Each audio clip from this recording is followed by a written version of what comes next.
de todas as coisas. E como é bom ter o pastor Carlos aqui com a gente, porque ele é um marco da minha geração, do meu tempo.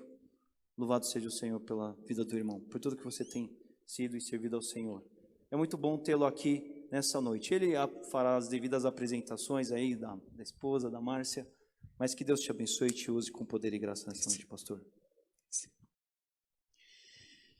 Irmãos, quando eu ouço o pastor Leandro falando de 2006, 2007, lembrando de retiros que eu fiz lá pela PIB Barueri, lembrando das diversas vezes que preguei no Demi Boa, falando que eu sou de uma geração que despertou a geração dele. Sabe o que isso me traz?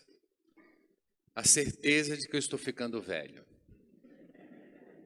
Eu me senti com 100 anos diante das falas do Vilela. E se eu pudesse fazer parte daquele vídeo que foi passado para vocês sobre o que Moriá representa, eu sinceramente acho que diria assim, que Moriá tem muitas memórias afetivas, positivas comigo. E Deus tem colocado sempre pastores muito acolhedores neste lugar, pelo menos em relação à minha pessoa. Pastor Daniel sempre me recebeu muito bem neste lugar. Pastor Leandro me recebendo tão bem que eu não poderia ter outra imagem de Moriá senão essa. Já fiz também vários retiros e acampamentos de vocês, desde que vocês estavam numa sede lá em cima. Alguns de vocês envelheceram comigo, como é o caso do Hélio Palmeirense. O Hélio era um garoto quando frequentávamos os retiros, eu pregando, ele como jovem. Nós tínhamos outros jovens começando também naquela época. Quer dizer, Moriá faz parte do meu coração, faz parte da minha geração, e eu sempre estarei com muita saudade de vocês. Minha esposa gosta muito desta igreja. E a gente só não congrega aqui porque sempre estamos em algum lugar, em algum canto pregando. Então, às vezes falta essa disponibilidade para congregar em algum espaço mais perto de casa. Mas nós queremos que vocês saibam que vocês moram no fundo dos nossos corações. Sempre moraram, sempre morarão. E é uma alegria ver que o Vilela está aqui com vocês. Vocês têm um grande pastor. Também quero agradecer ao meu Deus pela oportunidade de falar do reino dele. Vocês não têm noção de que honra é para mim falar do reino de meu Deus. Eu não tenho dignidade nenhuma para isso. Isso é graça, super abundante graça, nada mais do que isso. Todas as vezes que eu vou pregar em algum lugar, eu faço questão de declarar que isso é honra de Deus à minha vida, falar do reino dele. Irmão, você tem noção do que é cantar o reino de Deus como nós cantamos aqui? Falar do reino de Deus, ser o reino de Deus aqui na terra, isso é algo muito grande. Por isso, nesta noite, eu quero trazer para vocês algumas memórias. Quando eu era mais jovem, um pastor mais jovem, biologicamente falando, porque eu me sinto com 18 anos de cabeça, mas de idade não é bem assim. Mas quando eu era mais jovem, eu era muito convidado para eventos jovens. Então era congressos jovens, eventos jovens, acampamentos jovens, mas a idade vai chegando, acho que os jovens acham que a gente envelhece. E aí a gente começa a ser convidado para outros eventos na igreja. Então hoje eu faço muito aniversário de igreja, congressos evangelísticos em igrejas. E se há algo de muito interessante nisso é de que nós não nos apercebemos da importância que nós temos no reino de Deus.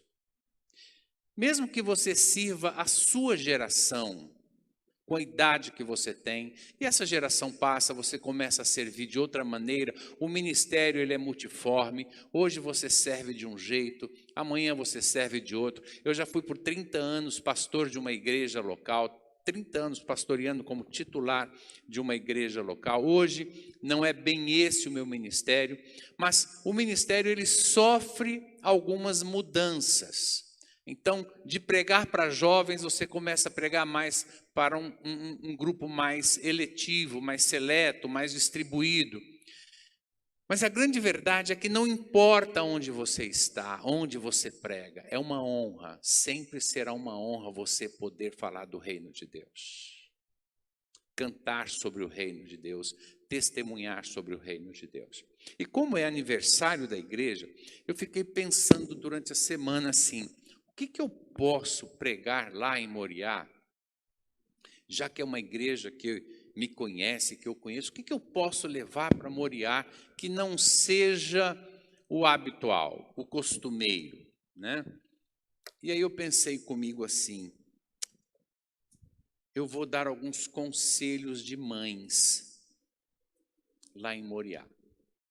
Porque não sei se vocês sabem, há um tratamento muito diferente de mãe e pai para os filhos. Pai é muito mais preocupado, pai é muito mais cuidadoso. Não é isso, irmãos? Não? Mãe não está nem aí com o filho, pai está acolhendo o tempo todo, não é isso? Filho não pode sair de casa que pai sempre tem uma recomendação a fazer, não é isso, irmãos? Você já viu brincadeira de mãe e pai com filho? Pai é tão cuidadoso para o filho não cair, não bater a cabeça. Mãe não, brinca de qualquer jeito, não é isso? Eu sempre costumo dizer, e os pais vão concordar comigo, pais masculinos, mãe pode ter várias, mas pai você só tem um. Não é verdade, irmãos? Quem concorda comigo, levanta a mão. Nenhum homem. E eu já vi algumas irmãs dizendo, não levanta a mão. Então eu pensei assim, eu quero dar um conselho de mãe, porque a gente sabe que mãe é mãe. Mãe é mãe. Mãe só tem uma. Não é isso, irmãs? E eu trouxe alguns conselhos para dar para vocês. Na verdade, eu trouxe 4 conselhos, mas eu acho que eu não vou conseguir dar os 4 conselhos por uma questão de tempo. Mas são conselhos que filhos já estão cansados de saber. Por exemplo, se eu perguntasse aos filhos aqui, que conselhos vocês ouvem o tempo todo da mãe de vocês? Do pai não, porque o pai não está nem aí com nada. Da mãe de vocês. Quais são os conselhos, filhos, que vocês estão cansados de ouvir? Alguém pode citar aí? Leva a blusa. Um sol de 40 graus.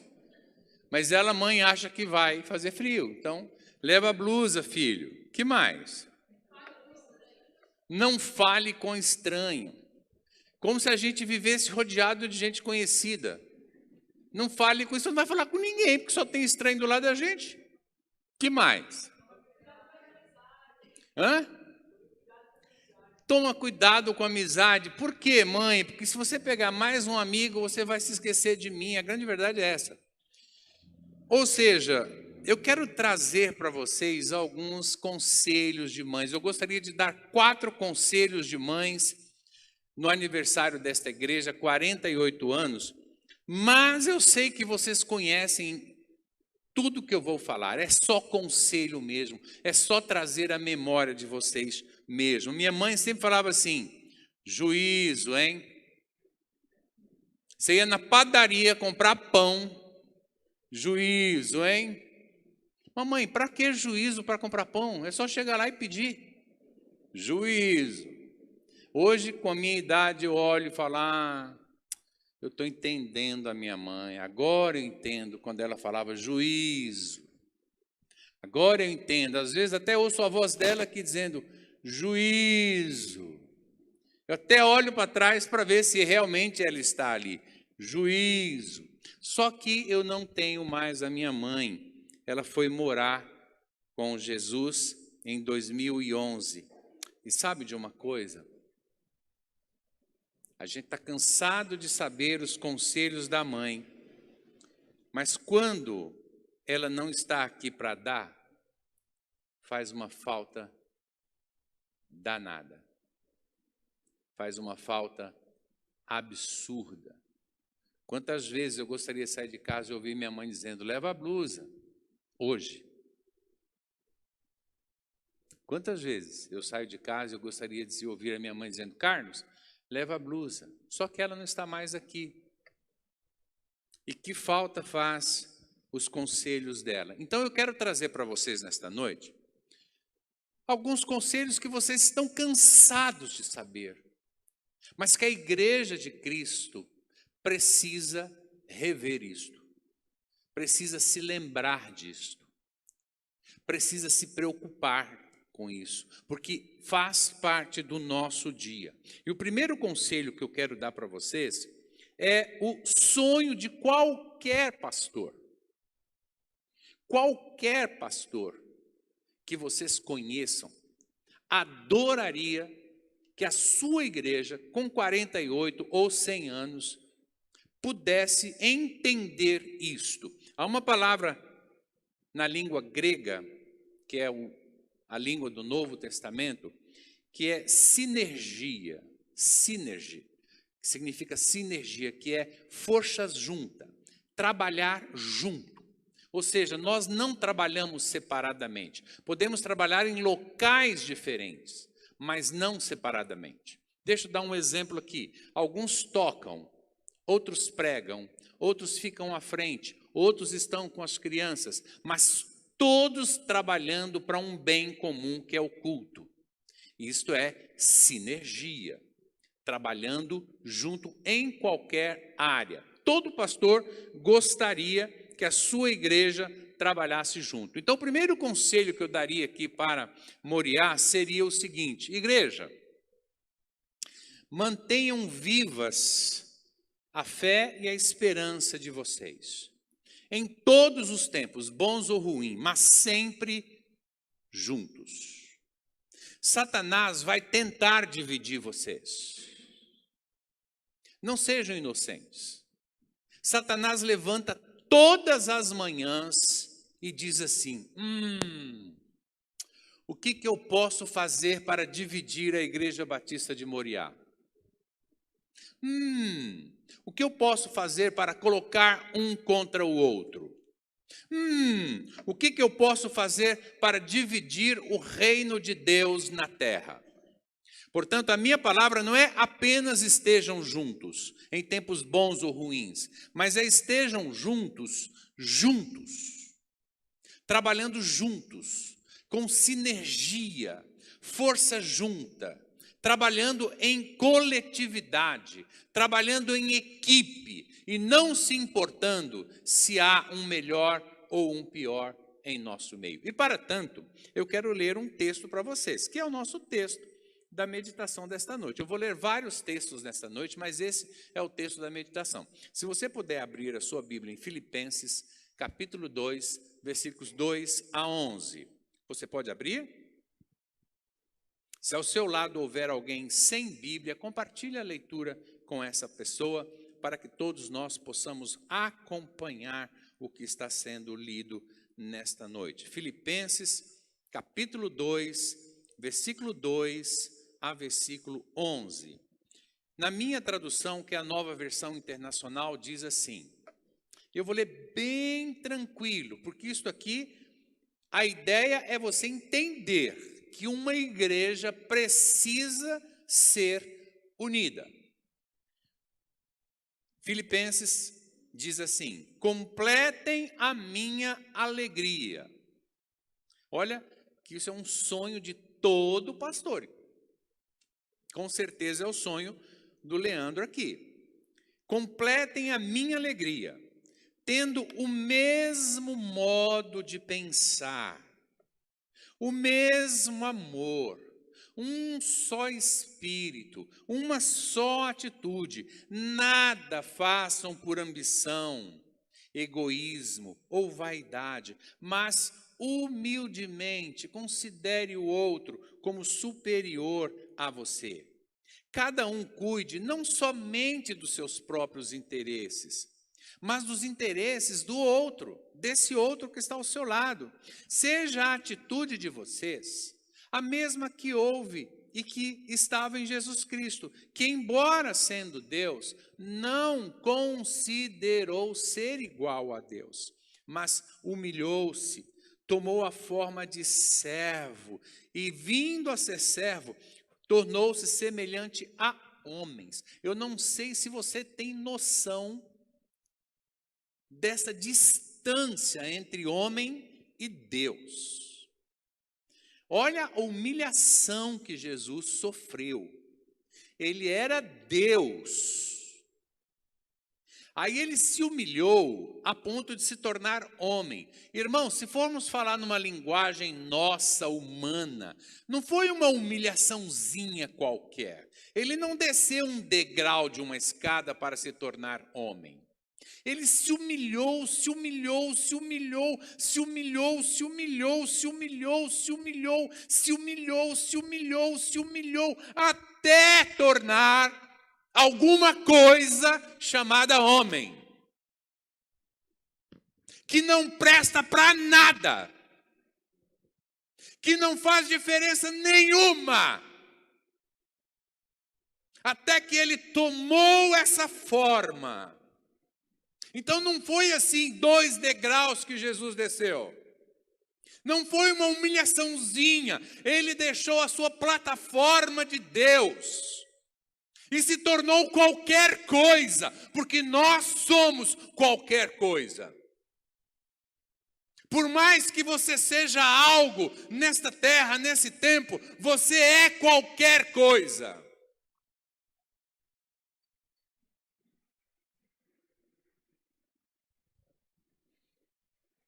E foi obediente até a morte de cruz. Por isso, por conta desta humilhação, Deus o exaltou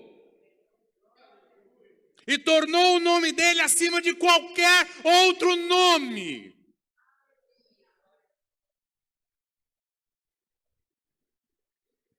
Para que a partir disso, toda língua confesse que Jesus Cristo é o Senhor.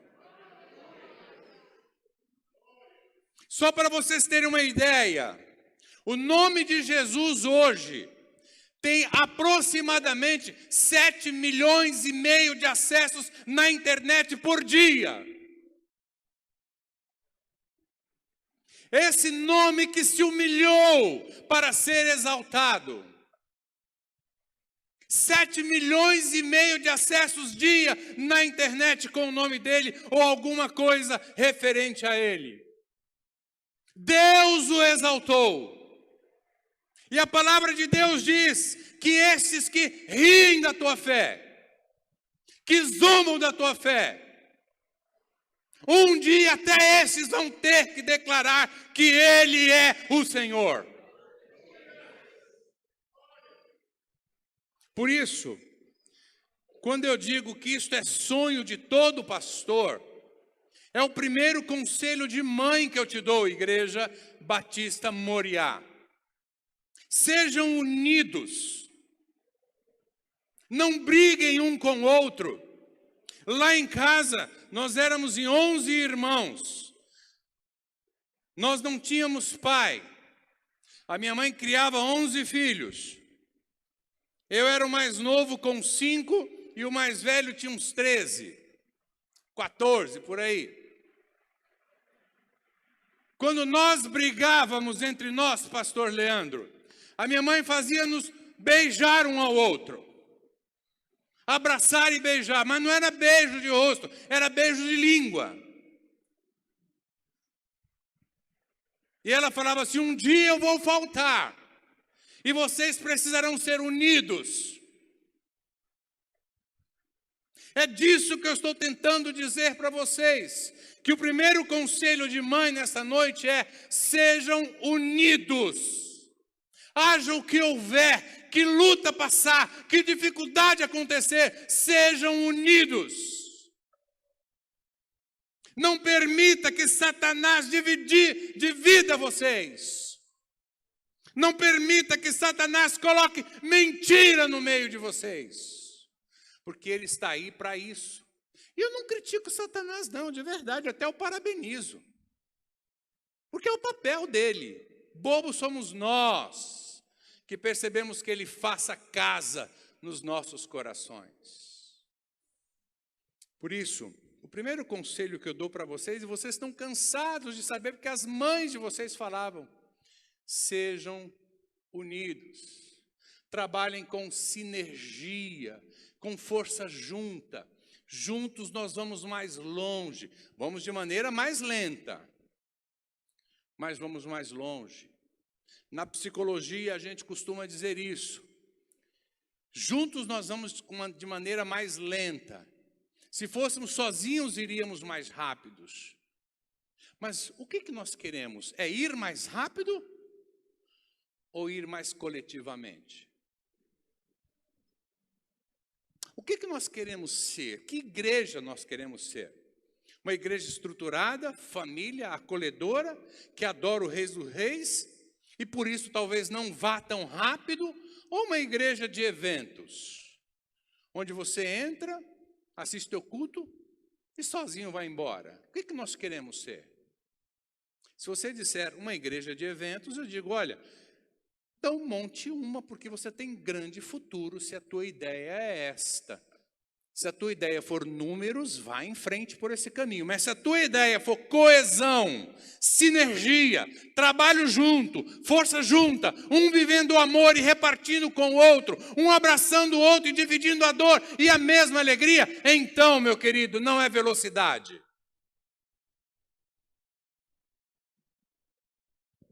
É entendimento de que o reino de Deus trabalha desse jeito. Eu completo o meu irmão me completa.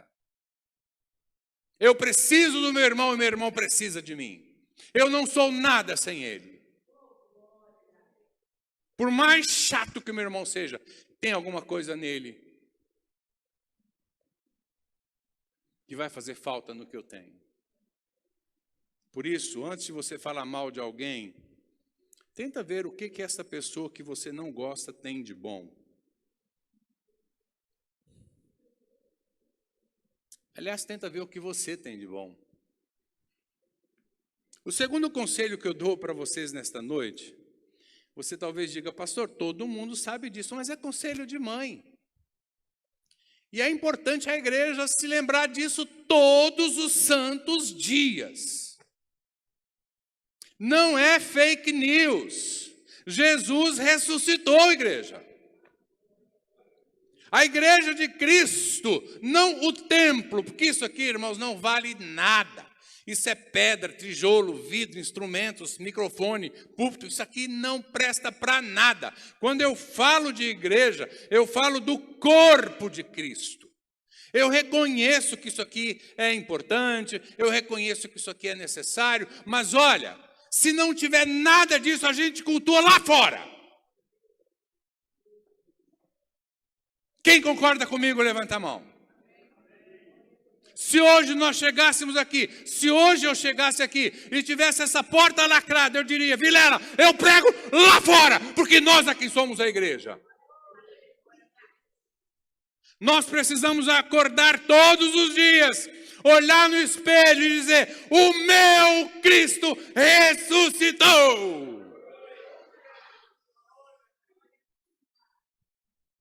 Aleluia.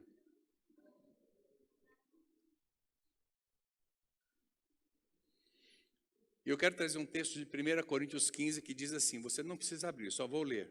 Quando Paulo diz assim para a sua igreja lá em Corinto: ora, se está sendo pregado que Cristo ressuscitou dentre os mortos, por que alguns de vocês estão dizendo que ele não ressuscitou?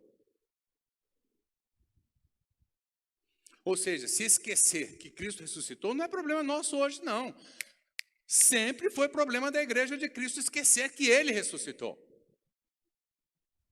Aí Paulo continua: se não há ressurreição, irmão, presta muita atenção aqui, porque a tua fé tem que estar nisso. Se não há ressurreição dos mortos, então Cristo não ressuscitou. Então você não vai ressuscitar. Então você está perdendo tempo aqui. É isso que Paulo está dizendo em Corinto. Se Cristo não ressuscitou, então não há ressurreição de mortos. Se não há ressurreição de mortos, então a nossa pregação é vã. A nossa fé é vã, é inútil, não presta para nada. O que nós cantamos aqui não presta para nada. O que eu estou pregando aqui não presta para nada. O você estar aqui não adianta nada se você não crer que ao terceiro dia a morte teve que devolver o nosso Jesus.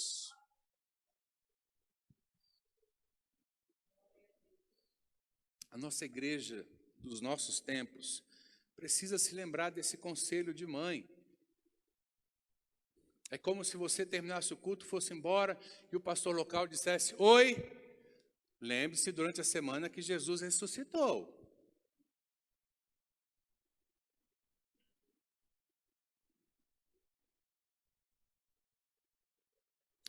Mas eu acho que a frase que a gente ouve dos pastores hoje, não vou aqui generalizar, porque eu não sou de fazer generalizações, mas eu acho que a frase que a gente ouve do pastor é: oi, durante a semana não esquece de dizimar, depositar teu dízimo, ok?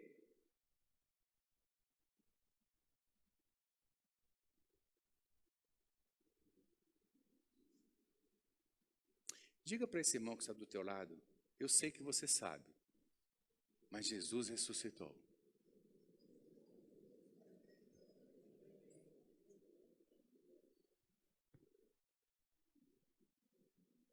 É surpresa para alguém aqui que Jesus ressuscitou?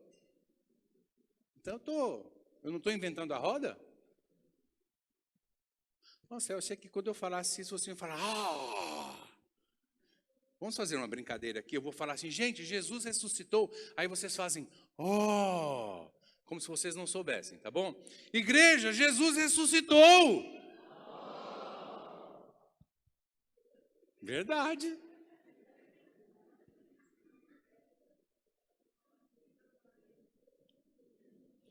E aos 48 anos de vida, eu estou aqui dizendo para Moriá que Jesus ressuscitou. E que nós não podemos esquecer disso. E que a geração que vai nos suceder, porque nós vamos passar, irmãos. Alguns aqui eu estou vendo está de cabelinho branco, daqui a pouco essa turma passa, vem outra. Daqui a pouco eu passo, vem outro. Essa turma que está vindo aí nos suceder, porque nós vamos morar com Jesus, essa turma precisa continuar dizendo que Jesus ressuscitou, porque se Jesus não tivesse ressuscitado, nós não estaríamos aqui agora. Este é o maior trunfo que nós temos contra Satanás. Quando Jesus ressuscitou, Satanás disse assim, isso aqui é a segunda heresia do pastor Carlos. Satanás disse assim: não é que é verdade? Ele ressuscitou mesmo? Porque Satanás não é onisciente. Ele não tinha a certeza que Jesus ressuscitaria. Mas quando ao terceiro dia a morte teve que devolver o nosso Jesus, Satanás deve ter dito assim: não é que ele estava falando a verdade? Jesus ressuscitou mesmo. Se ele não tivesse ressuscitado, irmãos, esse é o maior evento, na minha opinião, da história. Há um programa de televisão que diz assim para os entrevistados: se você tivesse que presenciar um evento, o que você presenciaria? Alguns dizem: a morte de fulano, nascimento de Beltrano. Eu com certeza queria estar ali ao lado da tumba. Com certeza, porque o cristianismo está ali, está dividido ali. Mas se Jesus ressuscitou e você tem essa convicção, como eu tenho, então por que nós continuamos nos dividindo todos os dias? Por que nós lutamos contra nós mesmos? Por que nós temos medo de enfrentar guerras espirituais? Por que nós estamos juntando tesouros aqui na terra? Por que nós não investimos em gente? Por que a gente prefere guardar dinheiro numa poupança do que investir em gente? Eu não entendo. Eu não entendo um troço desse. Eu fui pregar numa igreja onde, após a minha fala, ia ter uma assembleia. Eu não sabia disso, confesso que eu não sabia, mas se soubesse, falaria do mesmo jeito.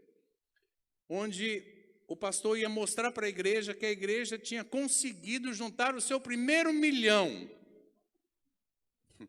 Que naquela semana a igreja conseguiu juntar o seu primeiro $1 milhão em investimentos. E eu preguei justamente isso, irmãos, para que juntar tesouro na terra? Cancelaram a assembleia. Eu me lembro que eu terminei de pregar, o pastor, gente, vamos fazer uma coisa, já que o pastor Carlos está aqui, ele vai participar do churrasco com a gente lá na laje, então, acabou a assembleia, não tem mais assembleia, não entendi porquê, mas depois eu fiquei sabendo que era esse o motivo. Para que juntar tesouro na terra? Por que nós não investimos em gente? Por que a gente não capacita a liderança com esse dinheiro? Por que a gente não pega esse dinheiro e investe em missões, em evangelismo? Se Jesus ressuscitou, para que a gente está agindo como se ele não tivesse ressuscitado, juntando tesouros na terra? É claro que eu não estou falando dessa igreja, estou falando de várias igrejas que eu passo, que acham que guardar dinheiro é melhor que comprar aras. Uma vez um pastor de uma igreja famosa da televisão disse que eles tinham comprado um aras. Aras é um lugar onde você cultiva, não, cria cavalos. Meu Deus, o que uma igreja... Me diz, por favor, pelo amor de Deus, alguém pode me dizer, o que uma igreja quer com aras? Se não é para isso que a gente está de porta aberta. Esta igreja está de portas abertas há 48 anos para pregar Jesus Cristo ressurreto. Só.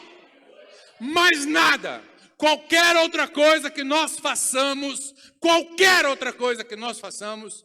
é devido a esse motivo. Jesus Cristo tem que ser anunciado em toda língua e nação. Se nós sabemos que Jesus ressuscitou, por que você e eu estamos tão felizes nesse mundo? Por que a gente está se achando daqui?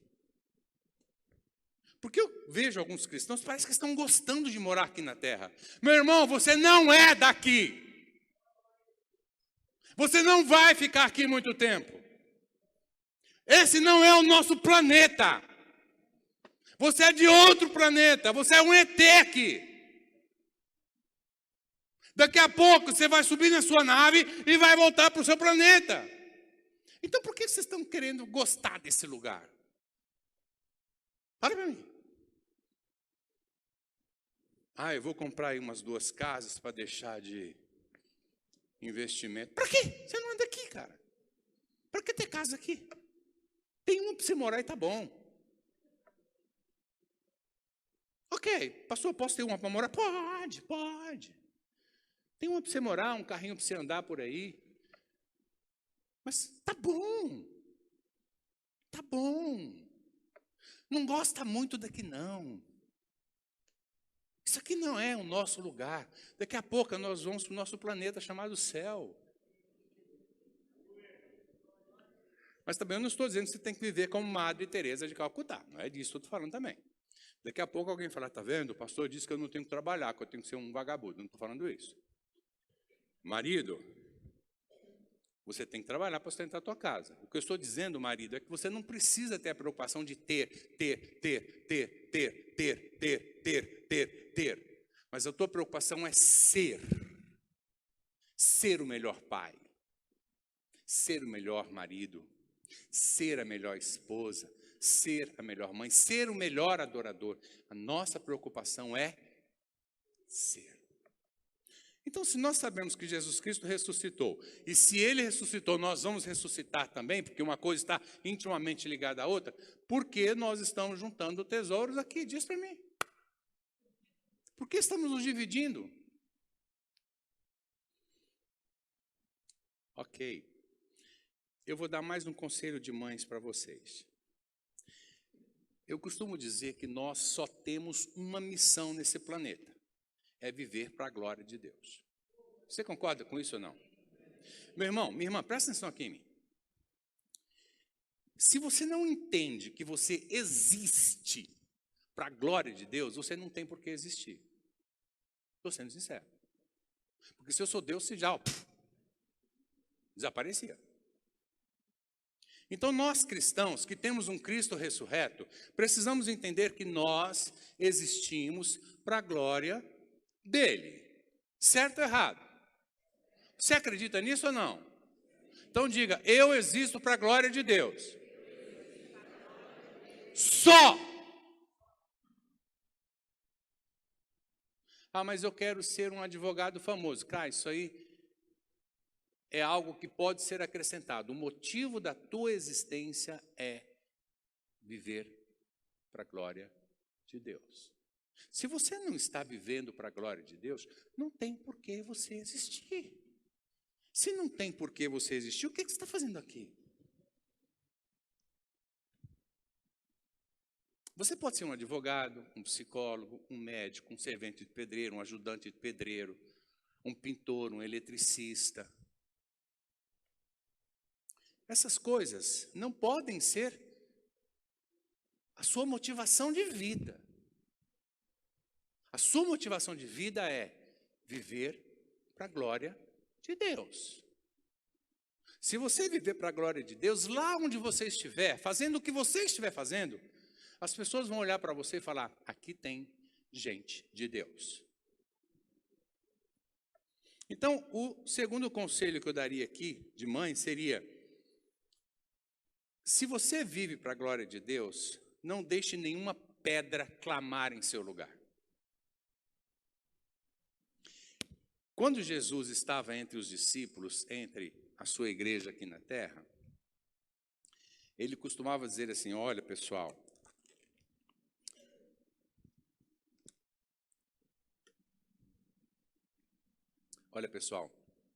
eu vou ser crucificado, depois que eu for crucificado, eu vou ressuscitar. Lembre-se, ninguém nunca tinha ressuscitado. Se eu sou um discípulo, eu diria, Senhor, traduza ressuscitado para mim. Mas ninguém perguntou nada. Vou ser ressuscitado ao terceiro dia, e depois vocês não ficarão sozinhos. Eu vou para o meu Pai, mas vocês receberão alguém muito especial. De quem Jesus está falando? Do Espírito Santo. Perfeito. Ou seja, a igreja ficaria uns dias ali sozinha, mas logo viria o Espírito Santo, que aconteceu em Atos 2. Aí o que acontece? Quando Jesus está ali falando com eles, ele diz assim, olha, quando eu for para o Pai, virá o Espírito Santo. Quando o Espírito Santo vier, saiam deste lugar, saiam de Jerusalém, vá por toda a Judéia, Samaria e até os confins da terra. Mas enquanto o Espírito Santo não vier, fiquem aqui, esperem aqui, não saiam daqui de Jerusalém. Está ficando claro, igreja? Sim? Aí o que acontece em Atos 1:8? Mas recebereis poder quando o Espírito Santo descer sobre vocês, e vocês serão minhas testemunhas. Sem Espírito Santo não sai do lugar. Só sai quando o Espírito Santo vier. E vocês serão minha testemunha em toda Jerusalém, Judéia, Samaria e até os confins da terra. O Espírito Santo veio. Sabe o que aconteceu com a igreja? Ficou quietinha em Jerusalém. Não saiu do lugar. Sair para quê? Tá bom aqui. Sair para quê? Aí sabe o que Jesus faz? Abra sua Bíblia em Atos 1:8. Rapidinho, abre lá. Eu não tenho muito tempo, não. Atos 1:8. Abriu? Abra sua Bíblia, deixa de ser preguiçoso. Abriu Atos 1:8? Se a pessoa do seu lado está com o braço cruzado não abriu, fala, deixa de ser preguiçoso, rapaz. Se converta, criatura. Vamos lá, Atos 1:8. O que está escrito em Atos 1:8? Mas...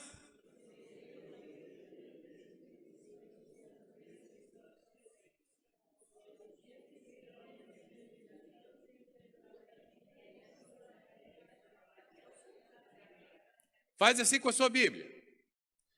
Faz assim com a sua Bíblia, que nem eu estou fazendo com a minha. Assim, mantém ela assim, como eu estou com a minha. Veio o Espírito Santo e a igreja não saiu do lugar. Porque a gente gosta de conforto. A gente gosta de cadeira almofadada. É uma delícia sentar nessas cadeiras aí. Sabe o que o nosso Deus fez? Não saíram do lugar. Igreja, vocês não saíram do lugar. Eu disse que quando o Espírito Santo viesse, era para vocês ir para os confins das terras. Vocês estão gostando do confortozinho, de ficar de bracinho cruzado. Sabe o que o nosso Deus fez? Faz assim agora, vire a Bíblia de ponta cabeça. Qual é o inverso de Atos 1:8, de ponta de cabeça? Atos 8:1. Atos 1:8 de ponta cabeça é Atos 8:1. Abra sua Bíblia em Atos 8:1.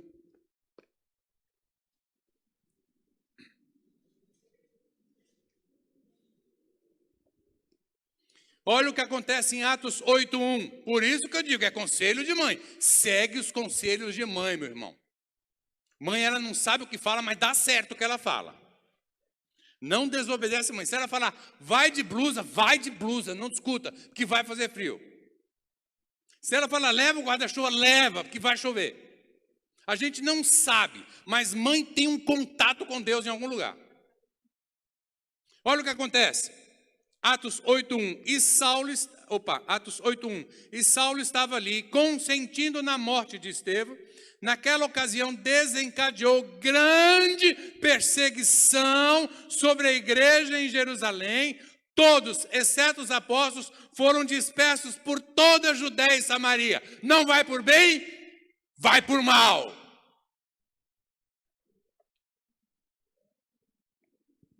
Precisa ser assim, igreja?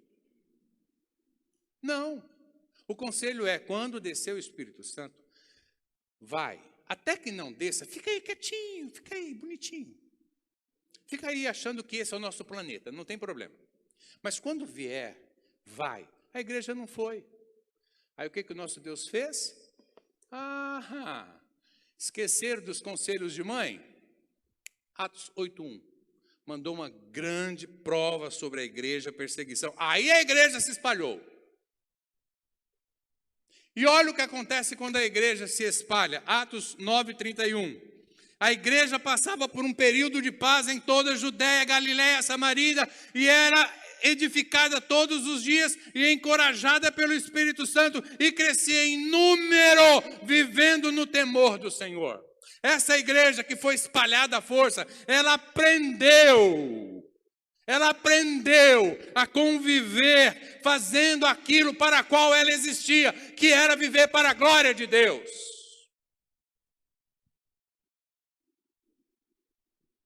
E depois da perseguição, essa igreja começou a desfrutar de crescimento, ela se edificava, as pessoas se convertiam, as mensagens, milhares de pessoas se convertiam, começou a viver no temor. Aí a igreja aprendeu a ter temor no que Deus mandava. E quando eu falo de igreja, eu volto a dizer, estou falando de nós aqui, nós somos a igreja.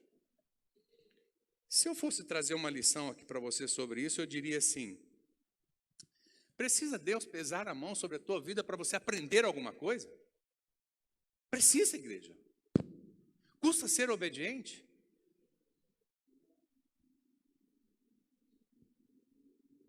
Porque se nós nos calarmos, as pedras vão clamar. Agora há pouco eu disse que você não faz falta nenhuma, e não faz. Porque se você se calar, meu irmão, alguma pedra ao seu lado vai clamar. Se você disser assim, não estou a fim de falar, não fala, mas alguém ao seu lado vai falar. Isso aconteceu, essa frase, ou esse texto, quando Jesus é interrogado, Jesus manda buscar um jumentinho para que ele pudesse passar. Então trouxeram o jumentinho para Jesus, colocaram mantos e palmas para Jesus passar com o jumentinho. Lá no final, depois de as pessoas declararem e dizerem, bendito aquele que vem em nome do Senhor, Baruch Rabá Bashem Adonai, bendito aquele que vem em nome do Senhor, os discípulos disseram assim para Jesus, Jesus, repreende os seus discípulos. E aí ele diz assim, fariseus, prestem atenção, se eles, os meus filhos, os meus discípulos, a minha igreja, se calar, as pedras vão clamar no lugar deles. E aí eu quero trazer uma história de um jumento para vocês. Presta bem atenção, porque talvez você vai se identificar com esse jumento. Diz a história, e no final eu vou perguntar se você se identificou, tá? Diz a história que um jumentinho chegou todo feliz para a mamãe jumento e disse assim, mamãe, mamãe, mamãe, mamãe. E aí a mamãe jumento disse assim, fala filhinho jumento. Porque toda mãe sabe se o seu filho é jumento ou não. Toda mãe sabe. Ela pode não falar, mas ela sabe. Pai não sabe. Mamãe sabe. Ela fala, esse meu filho é um jumento, viu? Mas a mamãe jumento disse, fala meu filho jumento, o que está acontecendo? Mamãe, mamãe, mamãe, eu passei agora pelas ruas e as pessoas jogavam flores para mim passar, para eu passar sobre as flores. E gritavam meu nome. A mamãe jumento disse assim, alguma coisa está errada nessa história. Jogaram flores para o meu filho jumento passar? Por quê? Ela fala, filhinho, porque mesmo sendo jumento, mamãe trata bem o filho, né? Filhinho, a mamãe vai propor uma coisa para você. Amanhã, no mesmo horário, você passa pela mesma rua. Vamos ver se as pessoas vão jogar flores e mantos para você passar. E ele, tá bom, mamãe, tá bom, mamãe. No dia seguinte, lá estava o filhinho jumento, no mesmo horário, passou pelas ruas e, pasmem, adivinha? Ninguém jogou nenhuma flor, nada para ele. Ele passou despercebido.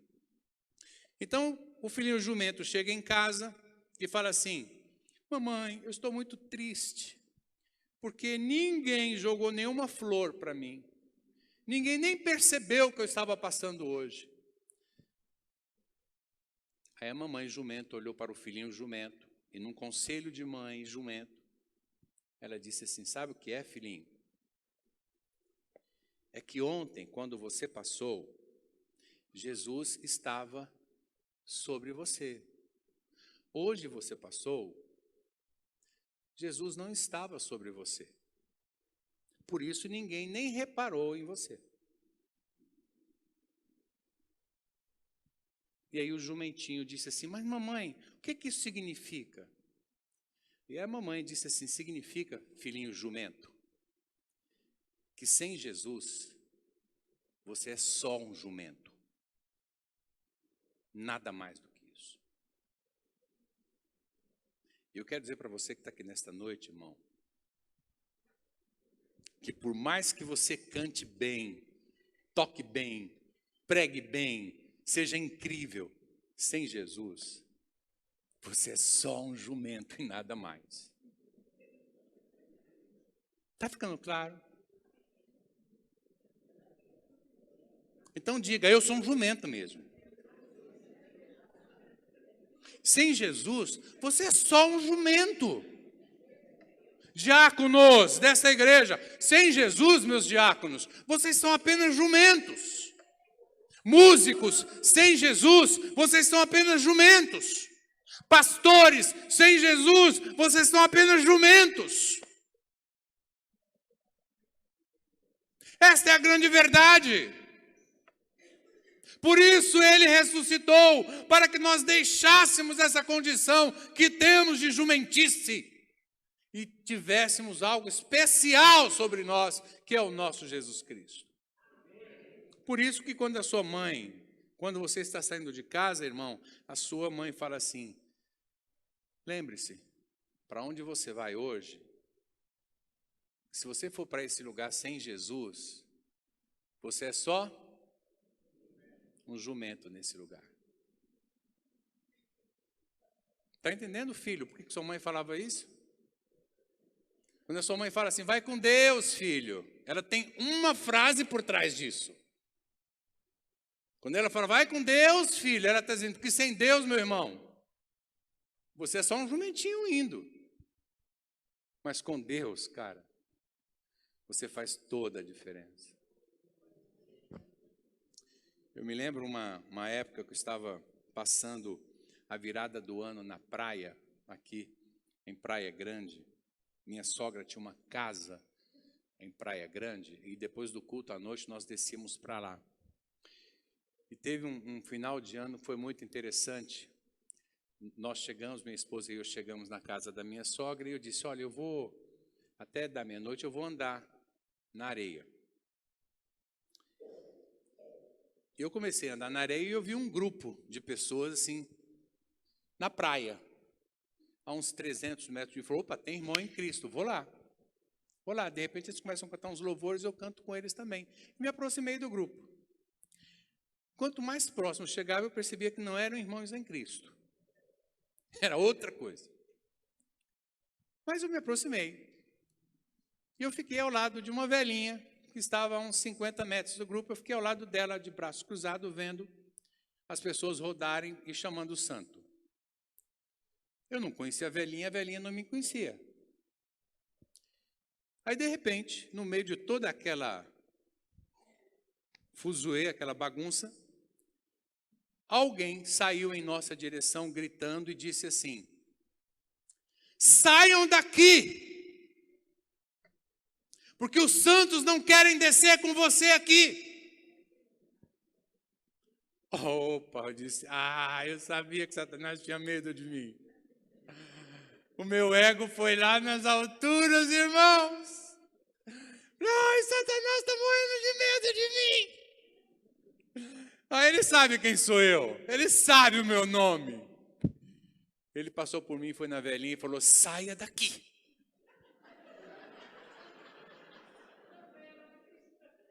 Aí não era eu. Era só um jumento que estava ali. Era da velhinha que ele estava falando. É dela, não sou eu. É ela que está impedindo os santos de descerem. Aí a velhinha olhou para aquele rapaz que se aproximou dela, gritando e mandando ela embora. E ela disse assim, mas eu não estou falando nada. Eu estou aqui quietinha, só observando. Meu irmão, não importa como você está, se você está em algum lugar, a presença de Deus está ali. E isso faz toda a diferença, mesmo que você esteja calado. E eu quero terminar, infelizmente. Eu estou adorando pregar para vocês, mas eu tenho que terminar. Eu quero falar do último conselho de mães para esta noite. Eu consegui dar apenas 3 dos 4 que eu... O primeiro qual foi mesmo? Mantenham-se em união. Custe o que? Considerem o outro.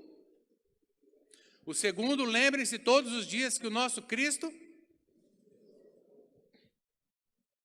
Qual é o terceiro mesmo? Se você se calar, as pedras clamarão. Mas o nome de Jesus vai chegar onde tem que chegar. Eu quero cooperar com isso. Mas se eu não cooperar, vai chegar. O plano de Deus para a humanidade vai se cumprir. Participando você ou não disso? Está claro? E o último conselho que eu dou para você, jumento, é: mantenham-se longe dos ídolos. Eu sei que falar isso dentro de uma igreja batista parece fora de contexto, mas, meus irmãos, nós criamos ídolos todos os dias em nossas vidas. Essa é a grande verdade. Todo santo dia a gente elege um ídolo. Uma hora é filho, outra hora é bens, outra hora é pastor, outra hora é igreja, outra hora é cantor gospel, outra hora é as estruturas que nós temos. Nós elegemos um ídolo todo dia, outra hora é dinheiro. Quando Cristo nos comprou, a única coisa que Ele permitiu sobre as nossas vidas era o sangue dele. Nada além do sangue do nosso Senhor Jesus Cristo. Existe um homem chamado João Calvino. Ele é um dos grandes reformadores protestantes que nós tivemos. E ele tem uma frase que diz assim: o coração do homem é uma fábrica de ídolos. Nós fabricamos ídolos todos os dias. E aqui eu quero finalizar dizendo o seguinte para você. Dr. Lucas diz assim, lá no capítulo 12: onde estiver o seu tesouro, aí estará o seu coração. Se o teu tesouro estiver em algum ídolo, aí estará o seu coração. Não se esqueça disso. É conselho de mãe. Cuidado onde você tem posto o seu coração. Eu termino dizendo para vocês o seguinte: se você é adorador, você tem que ser por inteiro. Meio adorador não é adorador. Meia entrega não é entrega. Meia devoção não é devoção. Meia fé não é fé. Ou você é por inteiro, ou o nosso Deus te vomita da boca dele. Finalizo dizendo assim para vocês, 1 Coríntios 15. Meus irmãos, mantenham-se firmes, conselho de mãe, mantenham-se firmes, que nada os abale. Sejam sempre dedicados à obra do Senhor, porque vocês sabem que no Senhor o trabalho de vocês não é inútil. Que Ele abençoe a vida de cada um nesta noite. Feche os seus olhos. Pai, a Tua palavra foi entregue. E nós queremos que ela tenha frutos nesta noite, neste lugar.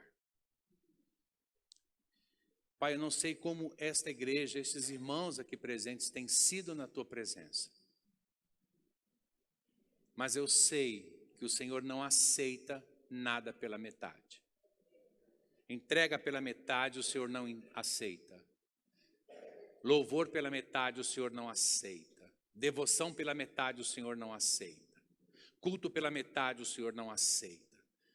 Se houver entre nós alguém que tem dado a metade, ou menos que o tudo, fale ao coração desse irmão, dessa irmã, nesta noite, meu Pai. Faça-os entender que Cristo ressuscitou para que nós fôssemos plenos na adoração que prestamos a Ti.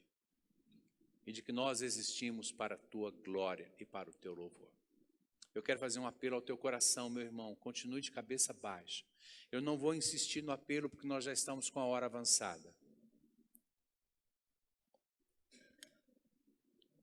Mas se ao ouvir esta mensagem, você está dizendo: pastor, eu quero um compromisso total, eu não quero ser um jumento, eu não quero outra coisa senão voltar um dia para o meu céu, para o meu planeta. Esse aqui não é meu lugar, eu realmente estava juntando tesouros aqui, mas aqui não é o meu lugar. Eu vivi achando que era, eu estava achando que era, mas eu não sou deste planeta. Pastor, eu quero levantar todos os dias com a certeza que Jesus ressuscitou por mim. E eu preciso andar sendo um adorador fiel.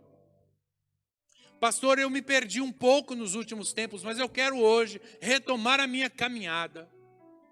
Pastor, eu preciso acordar de manhã com uma unção nova sobre a minha vida. Se é assim que você está orando no seu lugar, fique em pé aí. Eu quero orar por você. Eu quero abençoar você. A igreja faz aniversário, mas quem ganha o presente é você. Deus abençoe.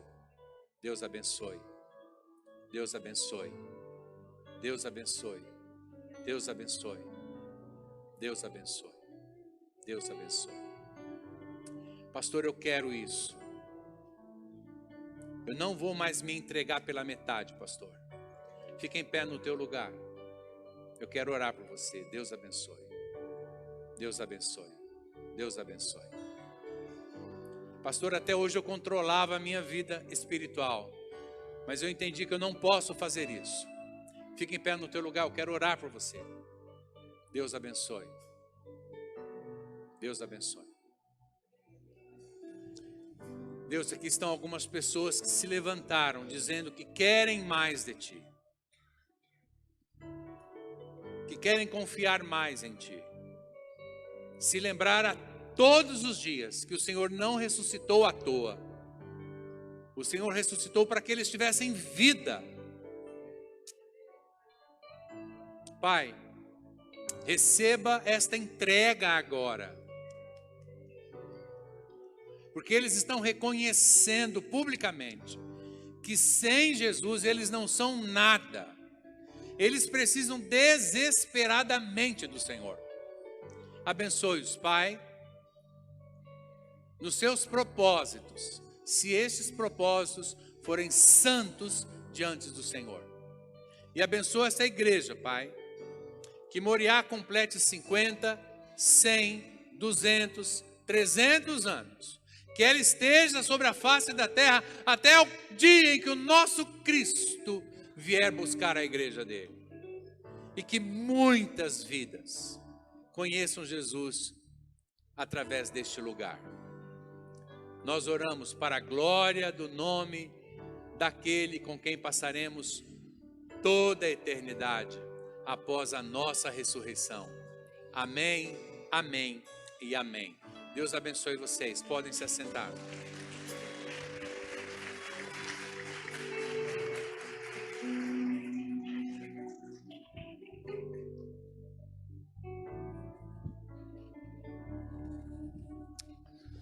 Amém. Graças a Deus. Irmãos, nós estamos chegando aqui ao nosso término dessa noite. Que bom ver a cada um aqui. Quanta bênção Deus dispôs aqui para nós nessa noite, nesse tempo. Nós vamos encerrar, podemos preparar um tempo aí para estar com cada um de vocês. Não saiam correndo, participe desse momento de confraternização e comunhão, do qual nós temos ali à nossa disposição. Vá ali, aproveite um pouquinho mais, que é o término desse tempo tão especial que Deus nos concedeu aqui nesse final de semana, nessa noite. Fique em pé, amado irmão. Vamos agradecer agora a Deus por tudo que Ele nos deu aqui nessa noite. Feche os seus olhos, vamos orar. Pai, nós estamos aqui tão gratos ao Senhor, porque pelas Tuas misericórdias, Senhor Deus, pelo Teu amor e graça, temos sido sustentados pelo Senhor, como cantamos e reconhecemos nessa noite. Obrigado, Senhor Deus, por sermos Teus filhos. Obrigado por sermos igreja, povo Teu. Obrigado por todos esses anos e abençoe-nos, ó Deus, conforme o que fomos renovados, acrescentados, desafiados nesses dias também. Que o Senhor então nos tome pela mão na direção de cada novo passo que há de vir. Louvado seja o Teu nome, engrandecido seja, Pai, que o Senhor nos leve em toda a dimensão e proporção dos amadurecimentos, ó Pai, que temos a viver e a experimentar.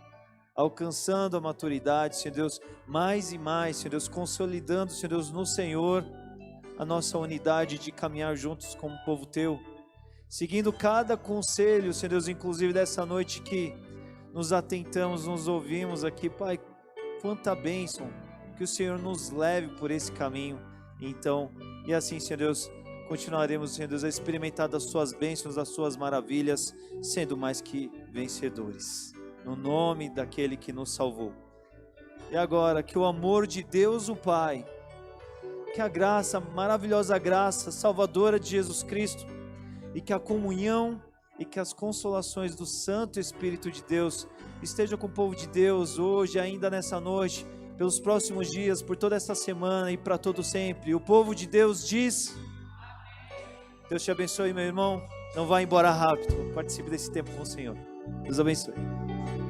Irmãos, só um recado. 2 recadinhos. O pastor pediu para a gente ficar ali agora no nosso momento de comunhão. Nós temos poucas cadeiras lá fora, então eu gostaria de pedir que os irmãos dessem prioridade aos irmãos da melhor idade para sentar ali. E os irmãos podem todos se sentar, que nós temos uma equipe que vai servir 1 a 1